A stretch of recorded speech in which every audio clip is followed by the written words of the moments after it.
I am very excited, everybody, and I hope you will be as well, because many of you have asked like what's happened to the cushions that you made, or this horsehair chair, or bits that I always said on previous YouTube channels that I was going to get finished. Well, 2 out of 3 are finished, and 1 horsehair chair, there is a plan. So let's start with the kitchen cushions for these lovely chairs. So those of you who've been following me here on Julie in Italy, you probably have seen that video, which was, gosh, maybe 8 or 9 months ago. Those of you who are new, you can go back and watch it. But I went to a lovely area of Italy in Tuscany called the Garfagnana, very close to Lucca. And through Instagram, I had met a lovely lady named Faye, British. Hi Faye, if you're watching this. And she does screen printing courses and workshops at her lovely, lovely studio, and her town was just magical as well. So she came up with this idea to take the motifs really from the tiles here that are on the wall now in my kitchen, and also using the color schemes that I have here, which are this green and this blue, and of course there's the terracotta. We almost put in a bit of terracotta color here, but we decided not to. We've decided just to go with 2 colors, this lovely darker blue, and then this sort of like a olive sea green here. Now, I had never done screen printing beforehand, and Faye was an amazing teacher, and I had to draw it all out. I mean, it was very creative and inspiring for me to be able to not only do this, but also to watch Faye as well. And this is the design we came up with. And then from this design, and by the way, it's on beautiful old white linen fabric. It's sensational. It was like a huge tablecloth that Faye found in a market. And then we've created these wonderful cushions. So I brought these back to England with me, the whole sheet. And from that, I've created 6 cushion pads with lovely piping, and I can always reverse them as well. So again, you've got this lovely green, this is linen. So to match the linen tablecloth here, I've got linen, this lovely green, sea green, sort of olivey, and then of course the piping on the blue and the ties. So I have 6 of these. I love them. Comment down below if you love them as much as I do. I love, love, love, love these. And I just think it adds just a little bit of, a little bit more color in here, or texture, because I wasn't sure if I was going to paint these chairs or not. And then many of you on YouTube were like, don't paint the chairs because they're the same wood as the tabletop here in the kitchen, on the kitchen table. And I think you guys were right. And this just adds some texture and a little bit of design to the 6 chairs that are around the table. Okay, so that's number 1.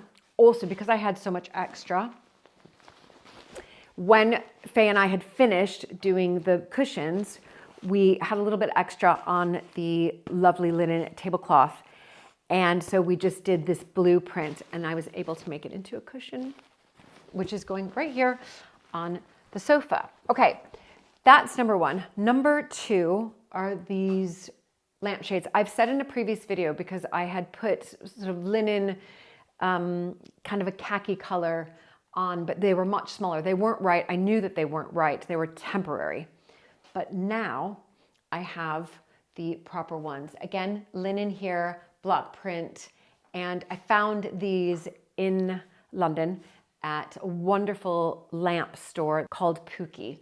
So I brought these over because we drove this time, brought these over. And if you remember from one of my other videos, I had found both of these demijohns, and then I just ordered this kit online and was able to create the lights out of them. It was really super simple, but I just think the colors here are great. They're the colors in the kitchen, but then there's a little bit of like a mauve there as well, and a little bit of an ochre, just again, splashes of color. So happy with these. Woo, so exciting. Now, to my right is a heavy, heavy bag. Okay. So in this heavy bag are the lovely linen material that we used for the piping for the cushion pads and the back side of the cushion pads here on the chairs in the kitchen. And I'm going to create probably a couple of pillows from these. That is my plan. And many of you know that I'm learning how to sew. This is gonna be my first sewing project. Just a couple simple pillows. I can do this, right? But I found this amazing place in England, in Norfolk, which is a county in sort of northeast England. And it's this fantastic grain sack. So my plan is, because we were able to drive this over.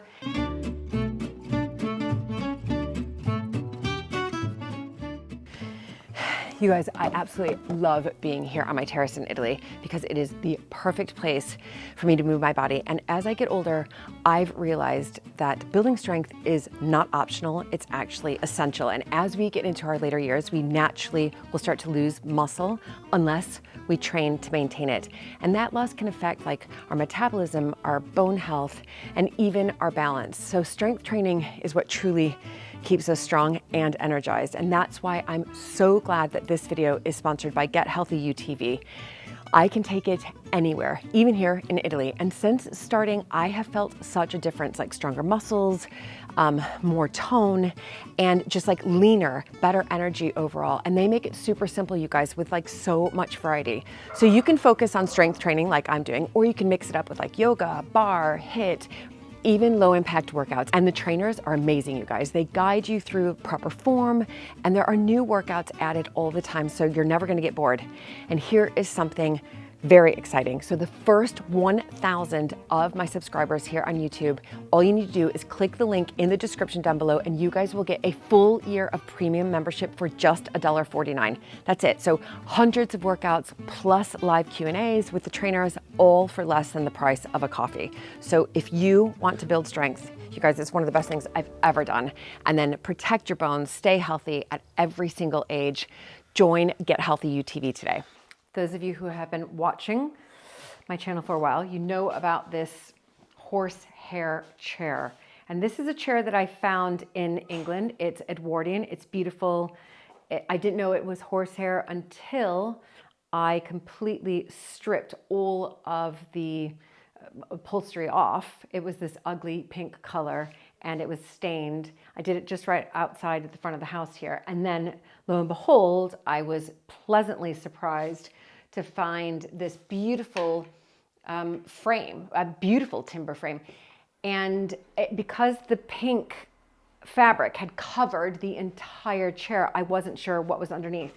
But it is beautiful, and of course it's horsehair. I mean, this was done properly. Like even the nails were like proper, you know, upholstered nails, not staple gun. So I've saved all the nails, and because we've driven here, this lovely grain sack fabric was found in Norfolk.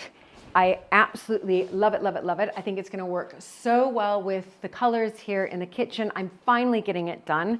And I found an upholsterer who is going to do it for me. But, there is a but. I would like to keep, rather than having the grain sack go over the entire chair and again cover all the wood, no.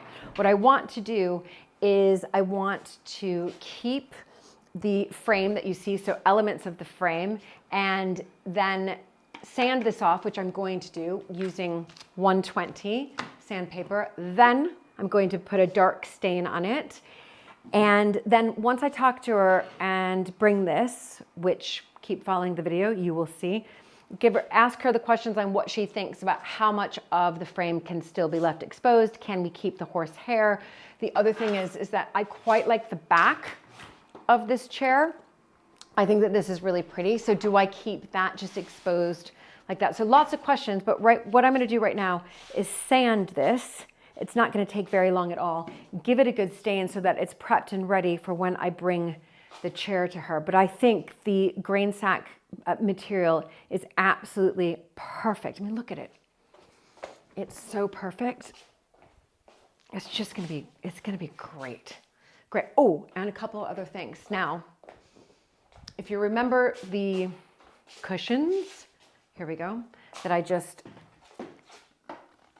shared with you, and the lovely green and blue linen, I have still some material left from that. So what I was going to do is actually take these back to England with me and finally learn how to sew. I do have a sewing machine. I have started a little bit, and make a couple pillows for this chair and then the other chair that overlooks the little piazza that I'm a part of. Yes, that's right, outside my kitchen window, that is actually a very small piazza.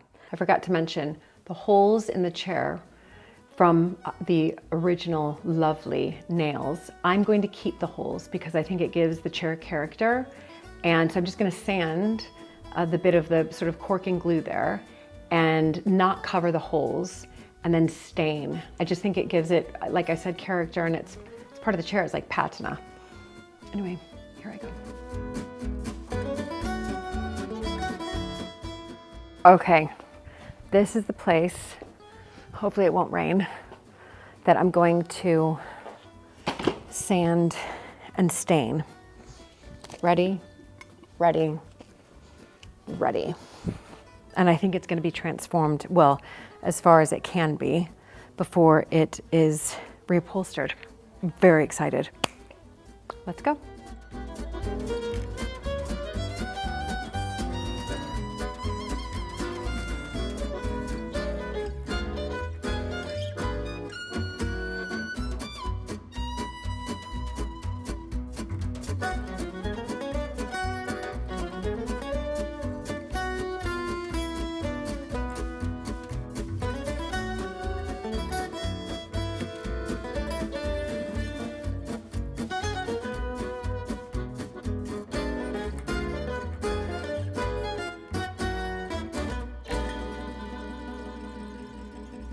You can see I'm dealing with some rain right now. Not too much, but a bit. Now, what I'm doing is I'm using the 120. That's one of the front legs done. I still need to get that little bit smoother, but it's decent. This is all smooth, and probably another more 120. And now I'm just working on this one to get the inside here. And then it should be ready to, well, I'm gonna give it a brush and get as much of the dust off as I possibly can, but we're getting there. I've given it a good clean, but I'm gonna wait for this rainstorm. I mean, it's not raining now, it's sort of like, it'll rain, I'll have to take the chair and then the sun will come out, then it will rain, but it's pretty much stopped now. But I'm gonna wait for it to dry because I've just given it a good wipe. There's the thunder. Yeah. Let's see if I'm waiting for this to dry, and then I'm gonna try to stain it. Well, while I'm waiting for my chair to dry, the bells have just come to say hi. Love it. Just listen, I'll spin it around.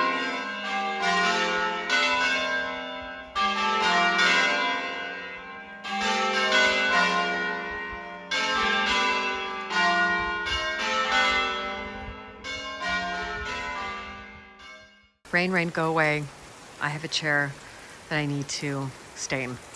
There it is. It's covered a bit. I know you're probably thinking, but it's literally, I kid you not, somehow that chair is it's not getting wet, which maybe is probably because from above there. Fingers crossed. Look, there's some sunshine. I really want to stain the chair now. Even though I'm waiting for the rain to stop, it's actually quite nice. I'm just sitting on a sort of grounded ledge here, and sun is right there. My chair is over there.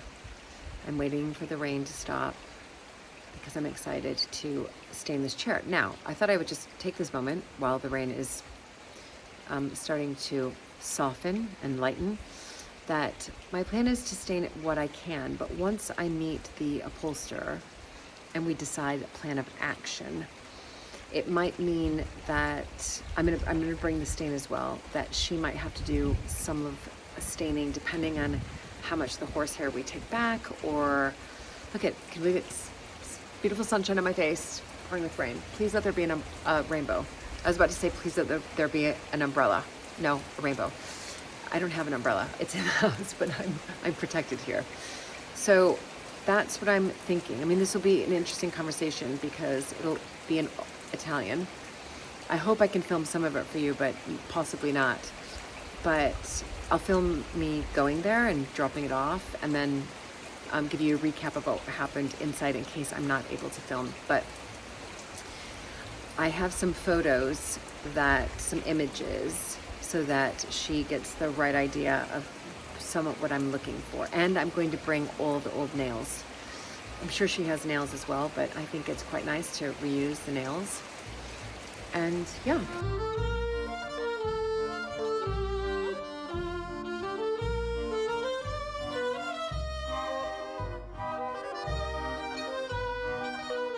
Remember, I've been talking about the restaurant I wanted to go to where the lady gave me her card. She's one of the vendors at the Fivizzano market every Tuesday. She's my favorite one. I buy my veg from her, cheese. Anyway, that's their big farm back there. Massive. And we're going to their restaurant right now. And I love it that they promote that it's like 0 kilometers as far as like their food to plate. So everything is grown here. And I can't wait to eat. It looks really, really sweet. Okay, there it is. Lovely. Oh my gosh. I'm really excited. By the way, I'm in the middle of nowhere, Italy, which makes it even more special. This is all homemade. And of course, black truffles found. They came up beforehand and showed us the black truffles, and we had a sniff of it. Look at this. This is our primi piatti. Oh my gosh, this is amazing. And now it is my main course, and this is branzino, which is a European bass. Look at how beautifully it's cooked. It has lemon, pomodori, some herbs, and possibly basil. No, it looks like parsley. And now for I dolci. So I bought her ricotta, as you know, from my cooking shows, and this is her ricotta torta. Oh my goodness. I know it's gonna be so good. We have just finished, and I'm sorry I didn't film this, but they have a little shop inside. So we ended up picking up some jam and some fermented cabbage, and also a couple bottles of red wine. So I mean, absolutely delicious. If you're in this area, Lunigiana, definitely come visit this restaurant. This was a real fun, and we will definitely be back here again. And I can't wait to see her on Tuesday again for the market.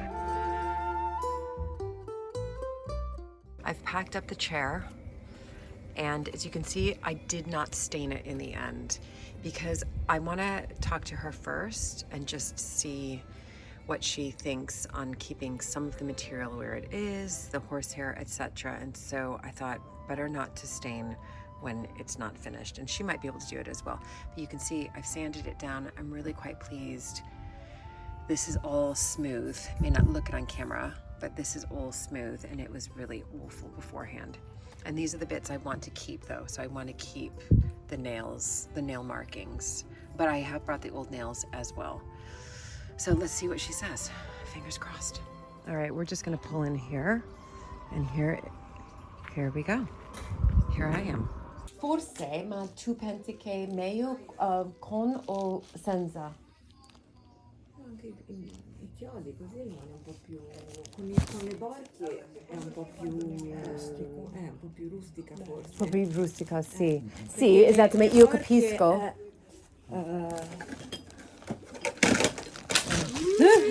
Mi dispiace. Ok. Così o così.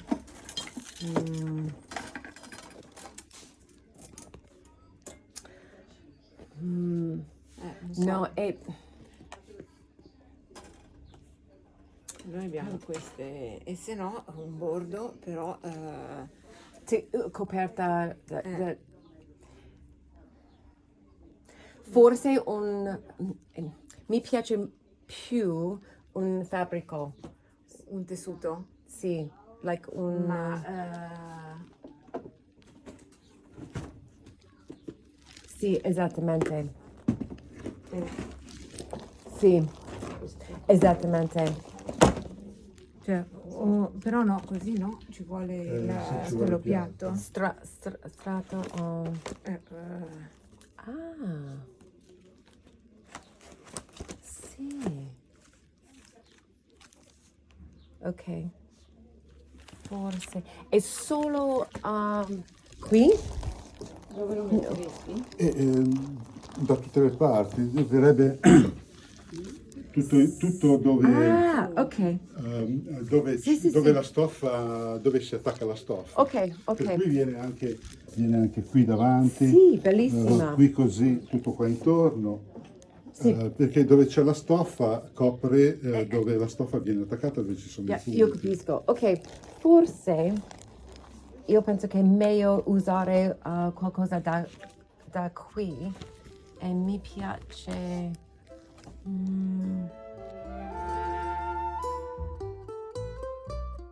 I'm very pleased that that was a hugely successful trip to the upholsterer, and they were so kind, just so lovely. And luckily, my Italian they could understand.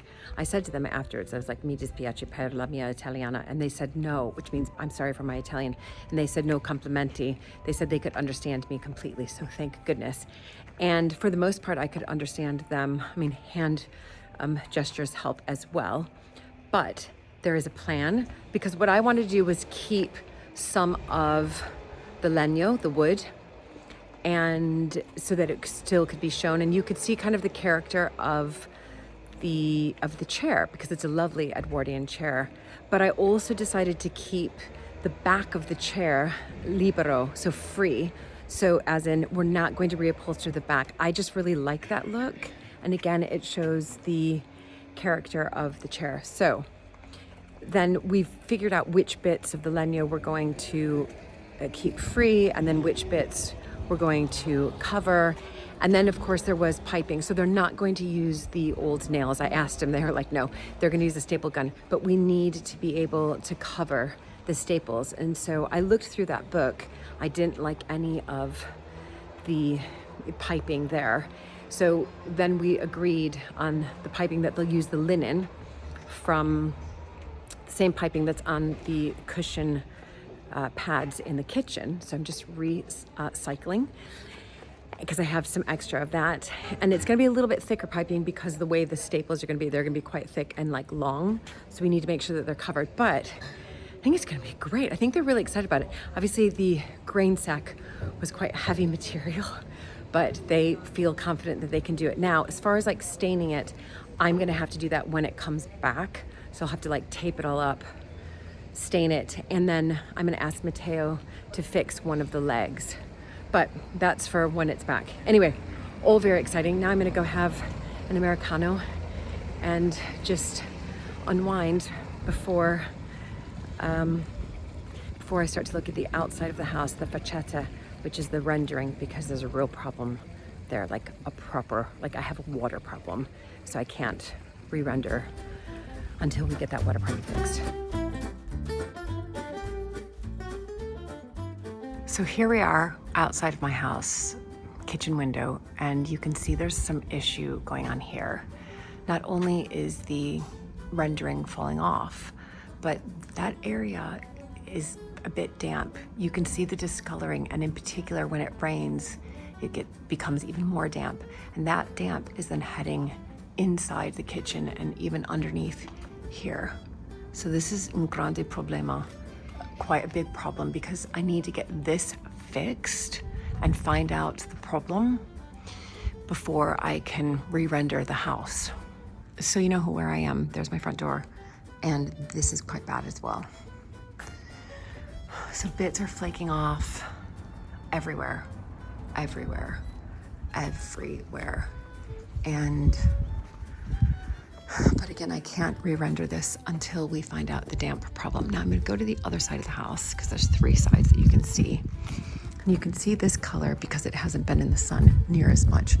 It's definitely a brighter peach. And that's kind of what I call this color, really peach. So the question is, it's a bit dirty there too. Do I stick with this color, or do I go like more, stronger peach color, like what I've just seen in town? I'm not sure. I've just met with the geometra and we have made a decision. I'm sorry I couldn't film that, but there was a lot of Italian going on and I don't think he necessarily wanted to be filmed when we were in deep discussion.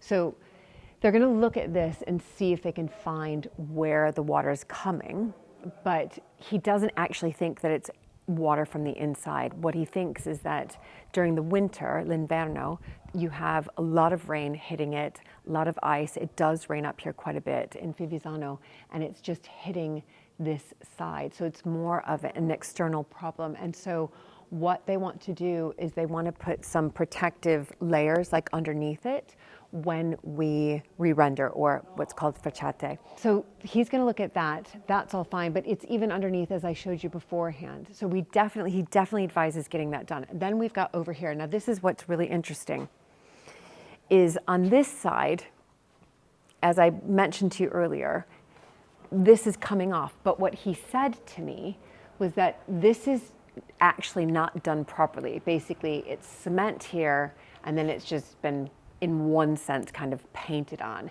They will do something different. They will put layers on it to protect it. And then, like my neighbors here, it will have, and neighbors all around, just one color. So what he explained to me, it's just one color. If you look at this now, the way that they've done it, it's sort of been this, I don't know what you would call it, but a different type of paint where you've got darker color here, light, can't remember what it's called.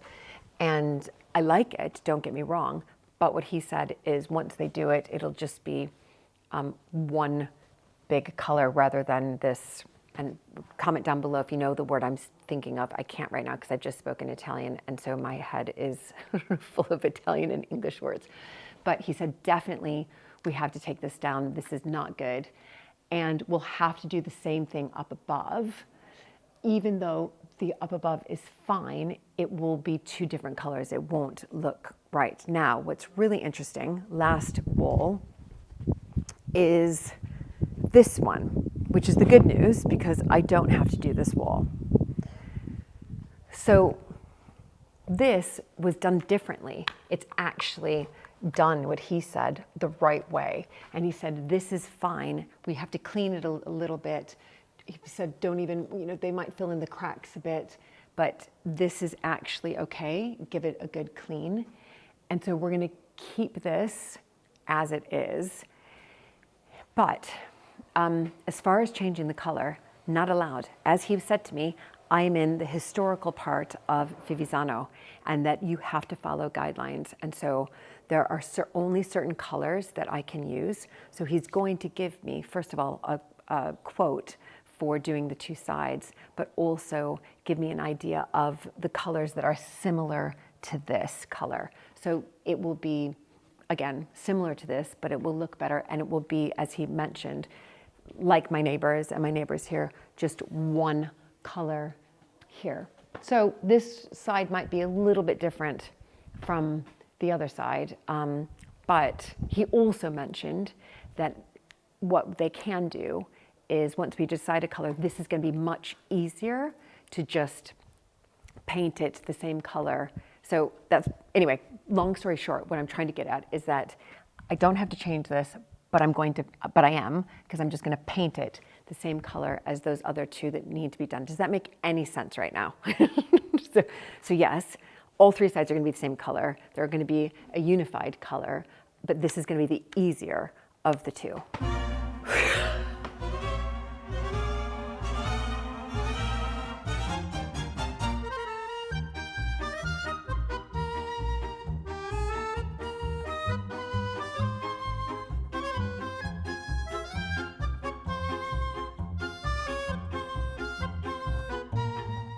Welcome back, everybody, to the Pretend Italian Cooking Show. My name is Julie Montague, and I try to cook Italian, create something that is delicious. When I say mixing things together as easy as possible, right? So this one is a ricotta dip. So the dip I'm going to be making calls for the zest of a lemon, some salt, olive oil, and garlic. Oh, here it is. Here's my garlic clove. Grill some courgettes. I did bring out some honey. Yep. Nope. Yep. Here we are. Courgette flour is going in. Just gonna fry them up. Sale. Okay. Sliced up the garlic. Stick that in there. Pepper, just like a bit. Again, some sale. 1, 2. That looks about right. Zest. This lemon.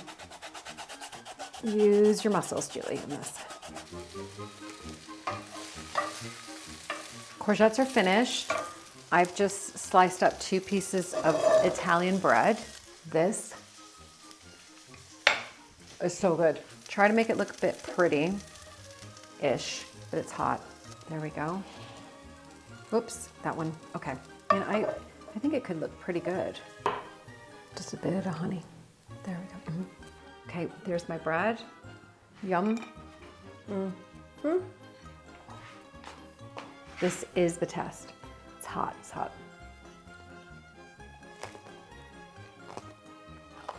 This is so good. This, the honey, gives it just like that little bit of sweetness, which is what I think it needed. Anyway, that's it from me. Hopefully you can see me. I'm Julie Montague. This is the Pretend Italian Cooking Show. It's all pretend, and it's recipes that either I've heard about, somebody sent to me, or from some of my recipe books that I've bought. Anyway, be sure to subscribe, like, turn notifications on, and ci vediamo a presto.